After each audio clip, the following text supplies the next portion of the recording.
Hello, my name is Fritz KO, and welcome to my YouTube channel, Fritz KO Vids. If you like this video, here's what you can do to help spread the message. Like it and share it on YouTube, Facebook, and other social media. Show this video to your friends and family. Connect with me, Fritz KO, on Facebook and help start an information revolution. And again, as always, thank you for watching.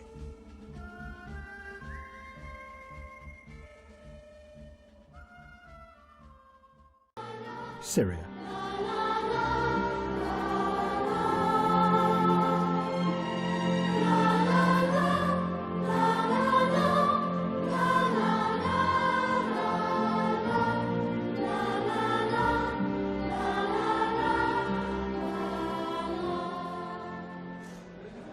In 1975, there was a confrontation between two powerful men in Damascus, the capital of Syria. One was Henry Kissinger, the US Secretary of State. The other was the President of Syria, Hafez al-Assad. The battle between the two men was going to have profound consequences for the world.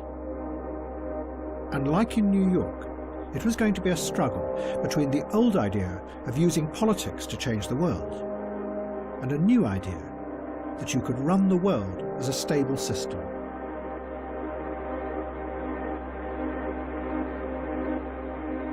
President Assad dominated Syria. The country was full of giant images and statues that glorified him. He was brutal and ruthless, killing or imprisoning anyone he suspected of being a threat. But Assad believed that the violence was for a purpose. He wanted to find a way of uniting the Arab countries and using that power to stand up to the West. 4, 3, 2, 1. Kissinger was also tough and ruthless. He had started in the 1950s as an expert in the theory of nuclear strategy, what was called the delicate balance of terror. It was the system that ran the Cold War. Both sides believed that if they attacked, the other side would immediately launch their missiles and everyone would be annihilated. Kissinger had been one of the models for the character of Dr. Strangelove in Stanley Kubrick's film. Mr. President, I would not rule out the chance to preserve a nucleus of human specimens. It would be quite easy. At the bottom of some of our deeper mine shafts. Henry was not a warm, friendly, modest, jovial sort of person. He was thought of as one of the more anxious, temperamental, self-conscious, ambitious, inconsiderate people at Harvard. Kissinger saw himself as a hard realist. He had no time for the emotional turmoil of political ideologies. He believed that history had always really been a struggle for power between groups and nations. But what Kissinger took from the Cold War was a way of seeing the world as an interconnected system. And his aim was to keep that system in balance and prevent it from falling into chaos. I believe that with all the dislocations we now experience, there also exists an extraordinary opportunity to form for the first time in history a truly global society, carried by the principle of interdependence. And if we act wisely and with vision, I think we can look back to all this turmoil as the birth pangs of a more creative and better system. If we miss the opportunity, I think there's going to be chaos. The flight has been delayed, we understand now. The Kissinger will be arriving here about an hour and a half from now. So we'll just get have the press informed, and then we'll stay in contact with you. And it was this idea that Kissinger set out to impose on the chaotic politics of the Middle East. But to manage it, he knew that he was going to have to deal with President Assad of Syria. President Assad was convinced that there would only ever be a real and lasting peace between the Arabs and Israel if the Palestinian refugees were allowed to return to their homeland. Hundreds of thousands of Palestinians were living in exile in Syria, as well as in the Lebanon and Jordan. Have you found that the Palestinians here want to integrate with the Syrians at all? Oh, no, never. They don't want, not here or neither in Lebanon or in Jordan, never. No, because they want to stay as a whole, as a Palestinian. They call themselves those who go back, al-Aidun in Arabic. Assad also believed that such a peace would strengthen the Arab world. But Kissinger thought that strengthening the Arabs would destabilize his balance of power. So he set out to do the very opposite, to fracture the power of the Arab countries by dividing them and breaking their alliances, so they would keep each other in check. Kissinger now played a double game, or as he termed it, constructive ambiguity. In a series of meetings, he persuaded Egypt to sign a separate agreement with Israel. But at the same time, he led Assad to believe that he was working for a wider peace agreement, one that would include the Palestinians.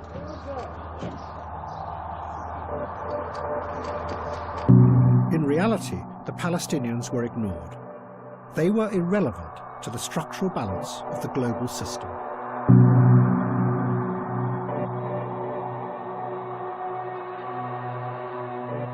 The hallmark of Kissinger's thinking about international politics is its structural design. Everything is always connected in his mind to everything else. But his first thoughts are on that level, on the structural global balance of power level. And as he addresses questions of human dignity, human survival, human freedom, I think they tend to come into his mind as an adjunct of the play of nations at the power game. When Assad found out the truth, it was too late. In a series of confrontations with Kissinger in Damascus, Assad raged about this treachery. He told Kissinger that what he had done would release demons hidden under the surface of the Arab world. Kissinger described their meetings. Assad's controlled fury, he wrote, was all the more impressive for its eerily cold, seemingly unemotional demeanor. Assad now retreated. He started to build a giant palace that loomed over Damascus, and his belief that it would be possible to transform the Arab world began to fade. A British journalist who knew Assad wrote, "Assad's optimism has gone. A trust in the future has gone. What has emerged instead is a brutal, vengeful Assad, who believes in nothing except revenge."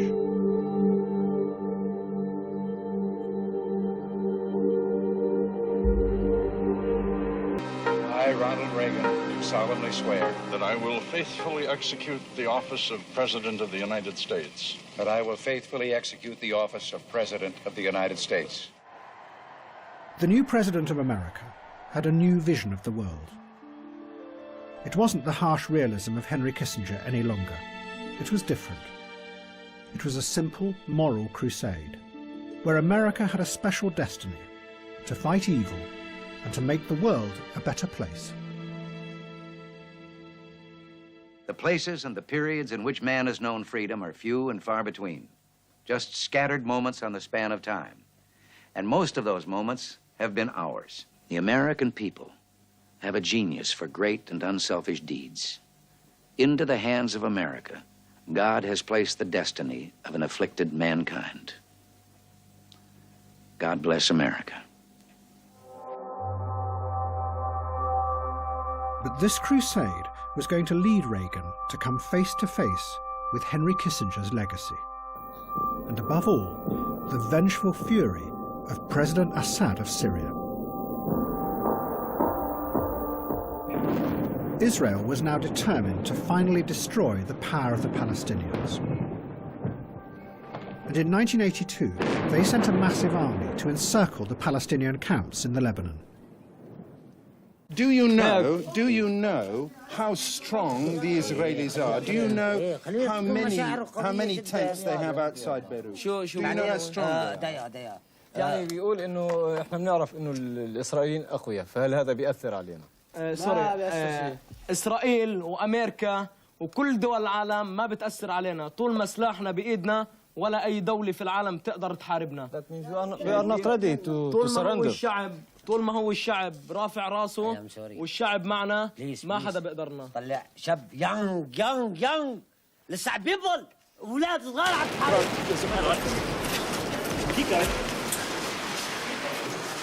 Dashed into this building here because the PLO guys with us expect that sooner or later there will be a huge explosion. There have been several of these in the last few minutes. As you can see, there's enormous damage in all the buildings around here.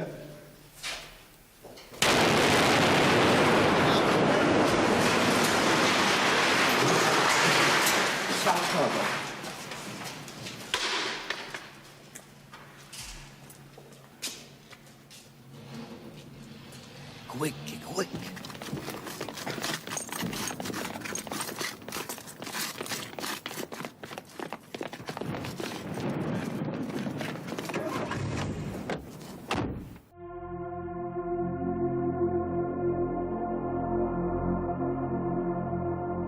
2 months later, thousands of Palestinian refugees were massacred in the camps.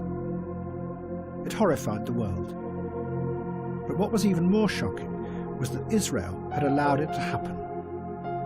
Its troops had stood by and watched as a Christian Lebanese faction murdered the Palestinians.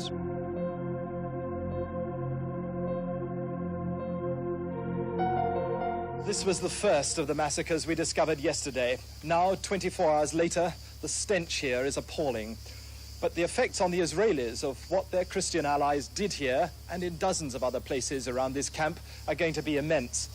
There's always been a risk of such massacres if Christian militiamen were allowed to come into Palestinian camps, and the Israelis seem to have done nothing to prevent them coming into this one.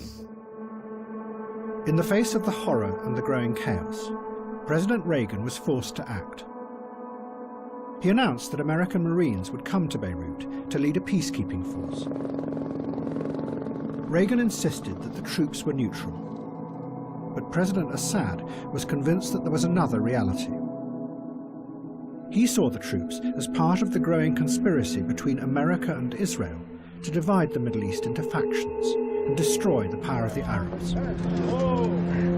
Assad decided to get the Americans out of the Middle East. And to do this, he made an alliance with the new revolutionary force of Ayatollah Khomeini's Iran.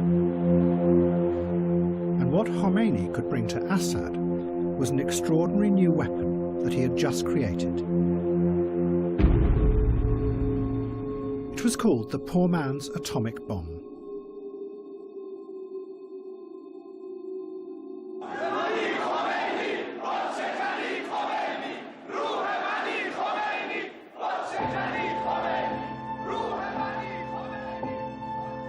Ayatollah Khomeini had come to power 2 years before as the leader of the Iranian Revolution. But his hold on power was precarious. And Khomeini had developed a new idea of how to fight his enemies and defend the revolution. Khomeini told his followers that they could destroy themselves in order to save the revolution, providing that in the process they killed as many enemies around them as possible. This was completely new, because the Quran specifically prohibited suicide. In the past, you became a martyr on the battlefield because God chose the time and place of your death. But Khomeini changed this. He did it by going back to one of the central rituals of Shia Islam. Every year, Shiites march in a procession, mourning the sacrifice of their founder, Hussein. As they do, they whip themselves, symbolically reenacting Hussein's suffering. Khomeini said that the ultimate act of penitence was not just to whip yourself, but to kill yourself, providing it was for the greater good of the revolution. In the name of God, the compassionate, the merciful, good afternoon.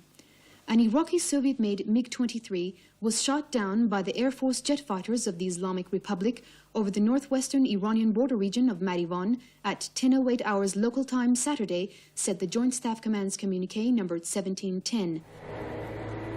Khomeini had mobilized this force when the country was attacked by Iraq.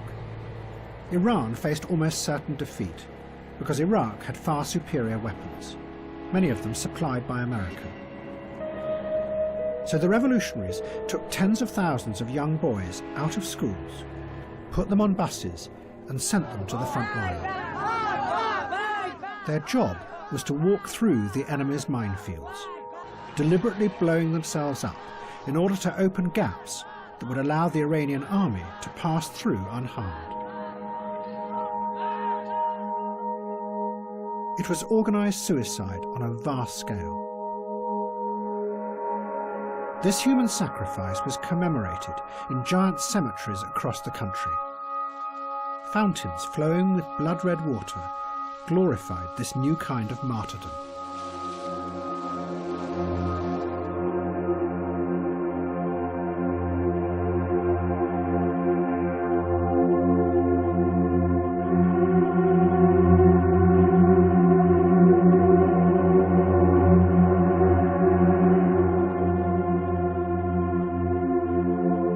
It was this new idea of an unstoppable human weapon that President Assad took from Khomeini and brought to the West for the first time. But as it travelled, it would mutate into something even more deadly. Instead of just killing yourself, you would take explosives with you into the heart of the enemy, and then blow yourself up, taking dozens or even hundreds along with you. It would become known as suicide bombing. In October 1983, 2 suicide bombers drove trucks into the US Marine barracks in Beirut. It was seeing something move that took me out of my trance. And then I recognized, oh yes, Marines were in that building. A lot of Marines were in that building. And that's when I ran down, and it was a black Marine. He looked white. The dust, it just covered him. The massive explosions killed 241 Americans. The bombers were members of a new militant group that no one had heard of. They called themselves Hezbollah, and although many of them were Iranian, they were very much under the control of Syria and the Syrian intelligence agencies. President Assad was using them as his proxies to attack America. Whoever carried out yesterday's bombings, Shia Muslim fanatics, devotees of the Ayatollah Khomeini, or whatever, it is Syria who profits politically. The most significant fact is that the dissidents live and work with Syrian protection. So it is to Syria, rather than to the dissident group's guiding light, Ayatollah Khomeini of Iran, that we must look for an explanation of the group's activities. Destabilization is Syria's Middle Eastern way of reminding the world that Syria must not be left out of plans for the future of the area.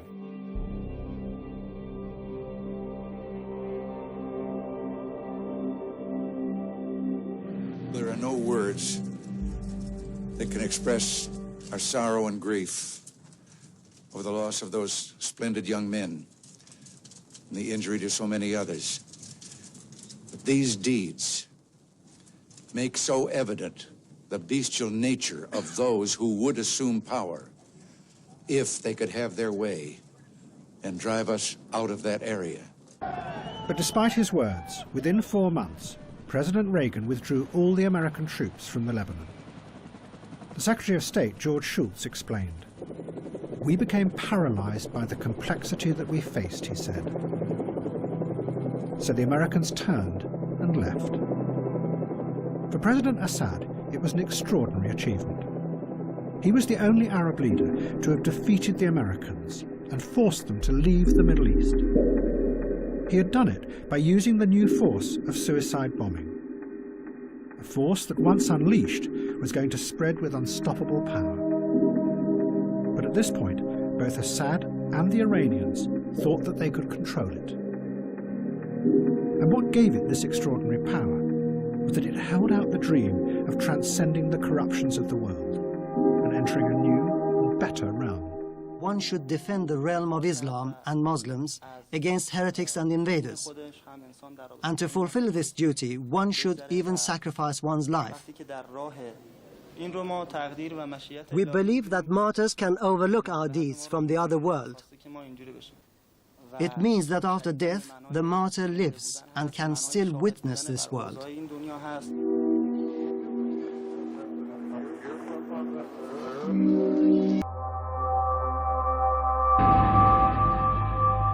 In December 1985, terrorists attacked Rome and Vienna airports simultaneously, killing 19 people, including 5 Americans.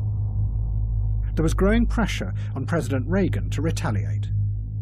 It's time to rename your State Department the Capitulation Department. Get off of your stick, Mr. President. The American people are sick and tired of being kicked around. You talk tough. Let's see you use some of these billions and billions and billions of dollars worth of weapons that you've asked us to approve. Your words are cheap talk. President Reagan immediately announced that Colonel Gaddafi was definitely behind the attacks. These murderers could not carry out their crimes without the sanctuary and support provided by regimes such as Colonel Gaddafi's in Libya. The Rome and Vienna murders are only the latest in a series of brutal terrorist acts committed with Gaddafi's backing. But the European security services, who investigated the attacks, were convinced that Libya was not involved at all, and that the mastermind behind the attacks was in fact Syria, that the terrorists had been directed by the Syrian intelligence agencies. But the Americans say that the attack at Rome airport was organized by Gaddafi, not by Damascus. No. What do you say? We don't have any evidence. You have no evidence supporting such affirmation. The only evidence we have shows a Syrian connection. Do you say that it was Libya, and the president said the evidence of Libya's culpability was irrefutable? Yeah. But the Italian authorities to whom I've spoken say emphatically on the record that their investigations have shown that it was entirely masterminded by Syria. I don't agree with that at all. Well, they've interrogated the surviving terrorists. I must just say I don't agree with that. But you've no evidence that Libya was in on the planning either. Our evidence on Libya is circumstantial but very strong. But why does the president then say it's irrefutable if you call it circumstantial? Well, people can be convicted and sentenced in our courts on circumstantial evidence. But what made it even more confusing was that although there seemed to be no evidence that Gaddafi had been behind the attacks, he made no attempt to deny the allegations. Instead, he went the other way and turned the crisis into a global drama. It is not a time of saying it is a time of work, time of confrontation. Threatening suicide attacks against America. The analyst was certainly, I'm convinced, pressured into developing a prima facie case against the Libyan government. From the somewhat incoherent ravings of a maniac, both interceptions of a clandestine nature and interceptions of a open radio broadcasts or whatever, as well as other sources, quotations of his, that one can assemble a neatly put together package demonstrating that the man had violent interests against the United States and its European allies. The European intelligence agencies told the Americans that they were wrong, that it was Syria that was behind the bombing, not Libya. But the Americans had decided to attack Libya because they couldn't face the dangerous consequences of attacking Syria. Instead, they went for Gaddafi, a man without friends or allies. Libya were less downside consequences, if you will. There's less Arab support for Gaddafi. We figured there would be less Soviet support for Gaddafi. There's no question but what Libya was more vulnerable than Syria and Iran. It was a soft and target. That is certainly an element, of course. In April 1986, the Americans attacked Libya. Their targets included Colonel Gaddafi's own house. Immediately after the attack, Gaddafi appeared in the ruins to describe what had happened. The family were asleep, and my wife was, that day, tied down to the bed because she had a slip disc. I tried to rescue the children, and the house started to collapse, as you can see, and the books started to burn. They concentrated on the children's room so that they would kill all the children. Our small adopted daughter was killed, and 2 of our children were injured. But yet again, Gaddafi might have been lying. Ever since then, there have been rumours that his adopted daughter actually survived. But many other children were killed in the raid because the American bombing was so inaccurate. Reality became less and less of an important factor in American politics. It wasn't what was real that was driving anything, or the facts driving anything. It was how you could turn those facts, or twist the facts, or even make up the facts to make your opponent look bad. So perception management became a device, and the facts could be twisted. Anything could be anything. It becomes, how can you manipulate the American people? And in the process, reality becomes what? Reality becomes simply something to play with to achieve that end. Reality is not important in this context. Reality is simply something that you handle.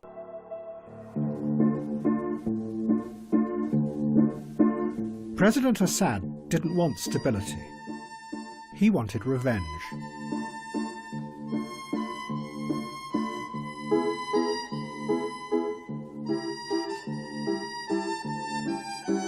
In December 1988, a bomb exploded on a Pan Am plane over Lockerbie in Scotland. Almost immediately, investigators and journalists pointed the finger at Syria.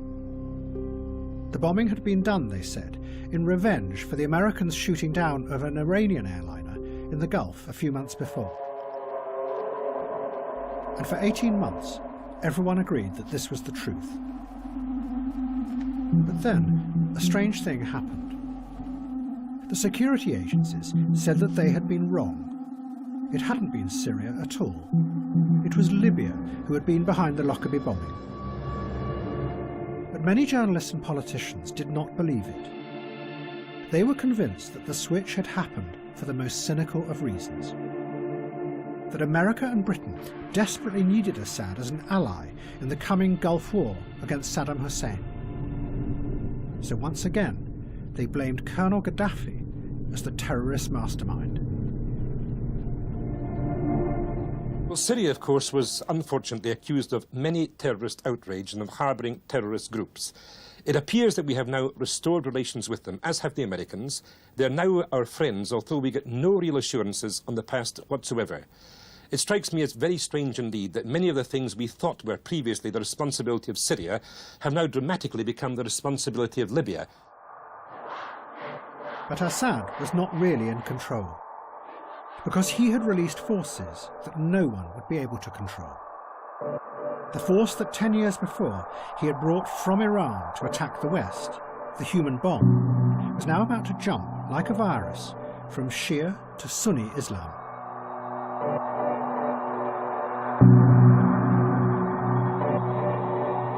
In December 1992, the militant group Hamas kidnapped an Israeli border guard and stabbed him to death. The Israeli response was overwhelming. They arrested 415 members of Hamas, put them on buses, and took them to the top of a bleak mountain in southern Lebanon.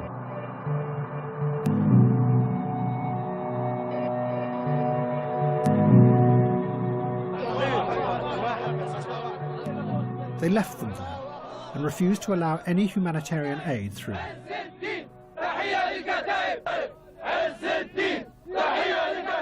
But the Israelis had dumped the Hamas militants in an area controlled by Hezbollah.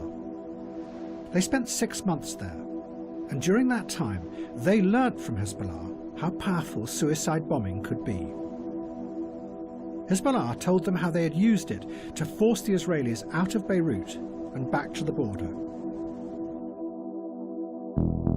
The first sign that the idea had spread to Hamas was when a group of the deportees marched in protest towards the Israeli border, dressed as martyrs, as the Israelis shelled them. But it soon became more than just theatre. Hamas began a wave of suicide attacks in Israel. Just before 9, at the height of Tel Aviv's rush hour, the bomb ripped apart a commuter bus. An amateur cameraman recorded the scene in the moments afterwards as a dazed woman was helped out of the smouldering wreckage. I didn't want to believe that under my house there is a bomb. And when I realized it's a bomb, I started to cry because it was the first time I saw it in Tel Aviv. Hamas sent the bombers into the heart of Israeli cities to blow themselves up and kill as many around them as possible. In doing this, Hamas were going much further than Hezbollah ever had. They were targeting civilians, something Hezbollah had never done. The tactic shocked the Sunni world. This was something completely alien to its history. Not only did the Quran forbid suicide, but Sunni Islam did not have any rituals of self-sacrifice, unlike the Shias. The most senior religious leader in Saudi Arabia insisted it was wrong. But a mainstream theologian from Egypt, called Sheikh Qaradawi, seized the moment. He issued a fatwa that justified the attacks. And, he added, it was also justified to kill civilians. Because in Israel, everyone, including women, serve as reservists. So really, they are all part of the enemy army. It's not suicide. It is martyrdom in the name of God. Islamic theologians and jurisprudents have debated this issue. Israeli women are not like women in our society because Israeli women are militarized. Secondly, I consider this type of martyrdom operation as an indication of justice of Allah Almighty. Allah is just. Through His infinite wisdom, He has given the weak what the strong do not possess, and that is the ability to turn their bodies into bombs like the Palestinians do. Hamas kept sending the bombers into Israel, sometimes day after day. The horror overwhelmed Israeli society, and it completely destroyed the ability of politics to solve the Palestinian crisis. The human bomb had destroyed the very thing that President Assad had first wanted, a real political solution to the Palestinian question. It was just after 1 o'clock and the market was full of shoppers.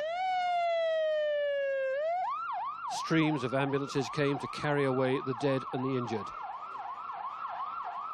It was a place of appalling suffering, but even with the first grief came the immediate political impact on the peace process.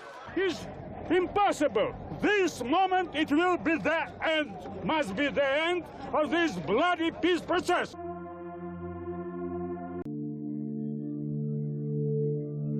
"20 years before, President Reagan had been confronted by the first suicide bombers. They had been unleashed by President Assad of Syria to force America out of the Middle East. But rather than confront the complexity of Syria and Israel and the Palestinian problem, America had retreated and left Syria and suicide bombing to fester and mutate. They had gone instead for Colonel Gaddafi and turned him into an evil global terrorist. But in the process, this changed the way people saw and understood terrorism. Instead of a violence born out of political struggles for power, it became replaced by a much simpler image of an evil tyrant at the head of a rogue state, who became more like an arch-criminal who wanted to terrorize the world.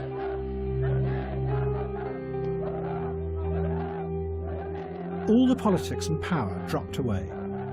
The problem was just them and their evil personalities.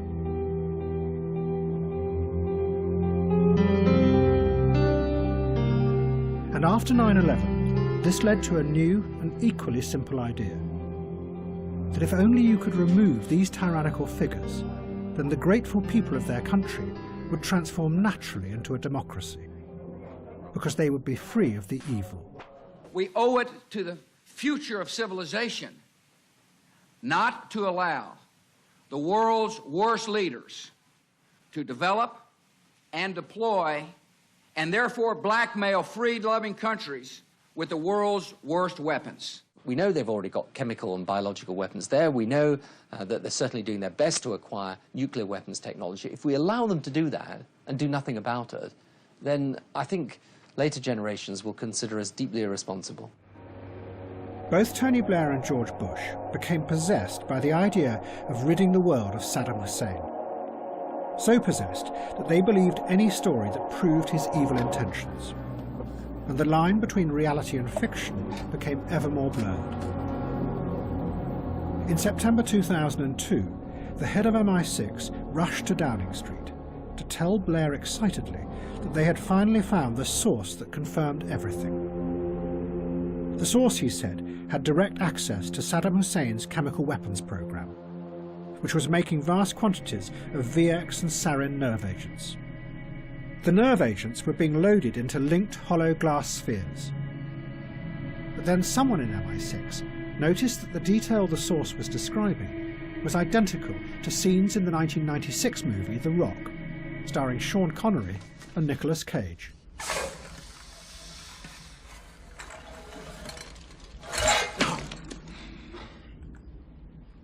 Really elegant string of pearls configuration. Unfortunately, incredibly unstable. Well, what exactly does this stuff do? If the rocket renders it aerosol, it can take out the entire city of people. How? It's a cholinesterase inhibitor. Stops the brain from sending nerve messages down the spinal cord. A later report into the Iraq War pointed out glass containers were not typically used in chemical munitions. Seizes your nervous system. Do not move that! And the informant had obviously seen a popular movie known as The Rock that had inaccurately depicted nerve agents being carried in glass beads or spheres. After your skin melts off. Oh my God. That there is a threat from Saddam Hussein and the weapons of mass destruction that he has acquired is not in doubt at all.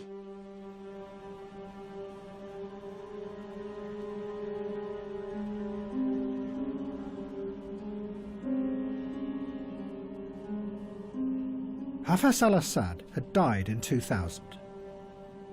His son Bashar became the new president of Syria. But he couldn't escape the inexorable logic of what his father had started.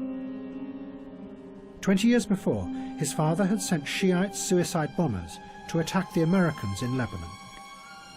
Now, as America and Britain invaded Iraq, Bashar decided that he would copy his father. But what he was about to let loose would tear the Arab world apart, and then come back to try to destroy him.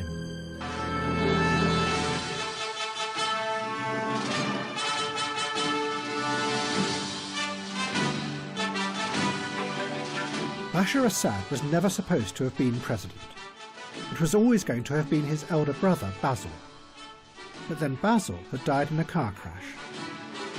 So now, Bashar took over the giant palace that his father had built above Damascus.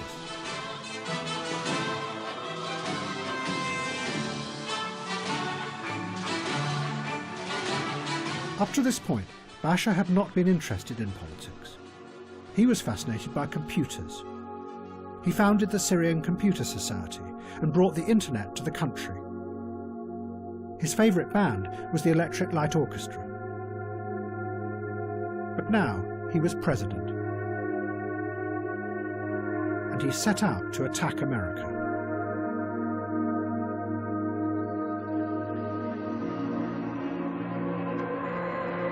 Bashar Assad was convinced that the invasion of Iraq was just the first step of a plot by the Western powers to take over the whole of the Middle East. He knew that the invasion had outraged many of the radical Islamists in Syria, And what they most wanted to do was to go to Iraq and kill Americans. So Bashar instructed the Syrian intelligence services to help them do this.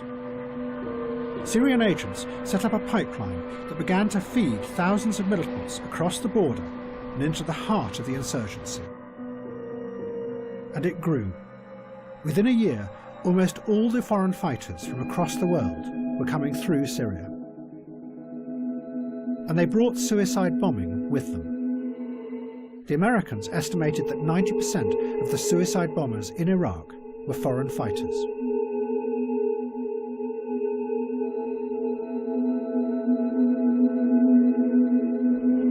But it began to run out of control. Most of the jihadists had joined the group Al-Qaeda in Iraq, that then turned to killing Shiites in an attempt to create a civil war. And the force that had originally been invented by the Shiites, suicide bombing, now returned and started to kill them. Then this. A moment of silence before people realised what was happening. A few seconds ago, we just had repeated explosions in the street below me. People are now fleeing in terror from the central square around the mosque. This is what everybody feared. We just heard another explosion in the distance, that somebody would try to target this religious festival to try to bring about a sectarian conflict in Iraq.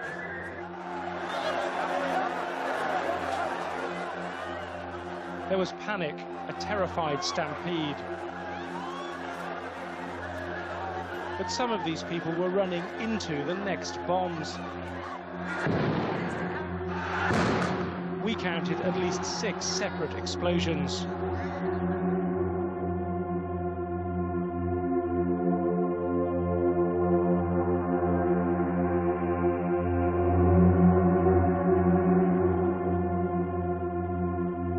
The first terrorist beheading video that was posted online was that of Judea Pearl's own son, Daniel Pearl. He was a journalist for the Wall Street Journal and had been kidnapped by radical Islamists in Pakistan. They recorded what they said was his confession and then his killing. My name is Daniel Pearl. I'm a Jewish American. I come from, on my father's side, a family of Zionists. My father's Jewish. My mother's Jewish. I'm Jewish. Only now do I think about that some of the people in Guantanamo Bay must be in a similar situation. This was a new world that the old systems of power found it very difficult to deal with.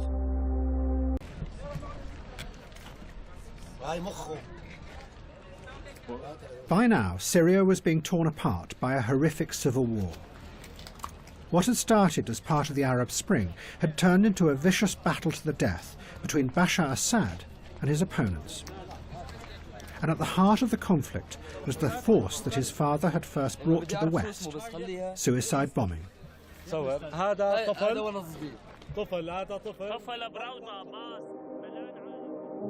Back in the 1980s, Bashar Assad's father had seen suicide bombing as a weapon he could use to force the Americans out of the Middle East. But over the next 30 years, it had shifted and mutated into something that had now ended up doing the very opposite, tearing the Arab world apart. Hafez al-Assad's dream of a powerful and united Arab world was now destroyed. In Iraq, extremist Sunni groups had used suicide bombing as a way to start a sectarian war. And now, groups like ISIS brought the same techniques into Syria to attack not just Assad's son, but his fellow Shiites.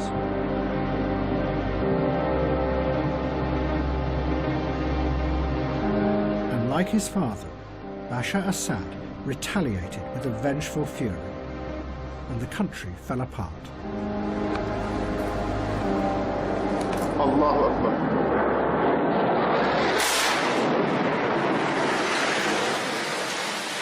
Allahu Akbar. Allahu Akbar.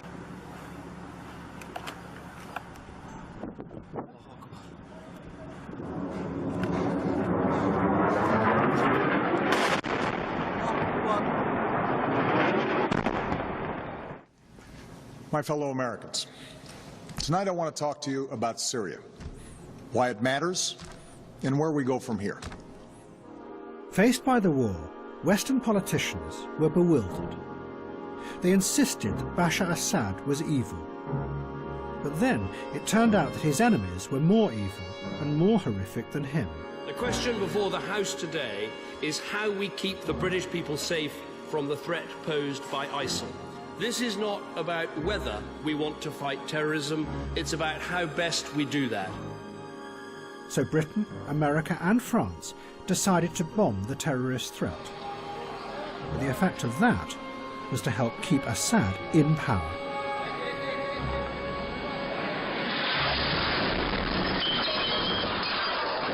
Then it became more confusing. Suddenly, the Russians intervened. President Putin sent hundreds of planes and combat troops to support Assad. But no one knew what their underlying aim was. They seemed to be using a strategy that Vladislav Surkov had developed in the Ukraine. He called it non-linear warfare. It was a new kind of war, where you never know what the enemy are really up to. Allahu Akbar. The underlying aim, Surkov said, was not to win the war, but to use the conflict to create a constant state of destabilized perception in order to manage and control. Allahu Akbar.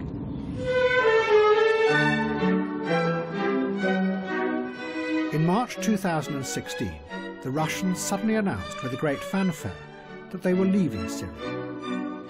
And a concert was held in the ruins of Palmyra to celebrate the withdrawal.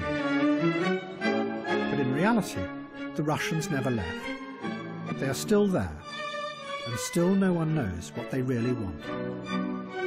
كانت الأمور أسهل ما كنا نتصور رغم أن هذا المكان كان له أهمية. And within Syria, there was a new Islamist ideologist who was determined to exploit the growing uncertainties in Europe and America. He was called Abu Musab al-Suri, the Syrian. وبالمثال هذا يقع فيه كثير من الكتاب الذين اختاروا أن يكونوا كتاب جهاديين وكتاب للجهاد وما مارسوا الجهاد ولا Al-Suri had originally worked with Osama bin Laden in Afghanistan, but he had turned against him. Al-Suri gave lectures that had a powerful effect on the Islamist movement. He argued that bin Laden had been wrong to attack the West head-on, because it created a massive military response that had almost destroyed Islamism. Instead, al-Suri said, independent groups or individuals should stage random small-scale attacks on civilians in Europe and America. The aim was to spread fear, uncertainty and doubt, and undermine the already failing authority of Western politicians.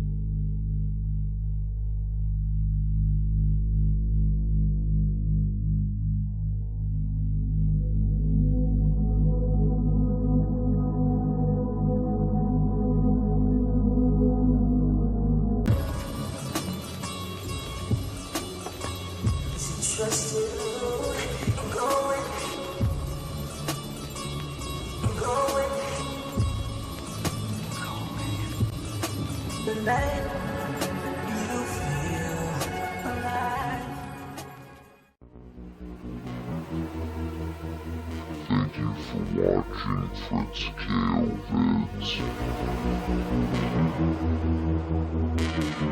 Remember, if you liked the video that I made, hit the like button. Show this video to your friends and family. Connect with me, Fritz Kao, on Facebook and help start an information revolution. And again, as always, thank you for watching.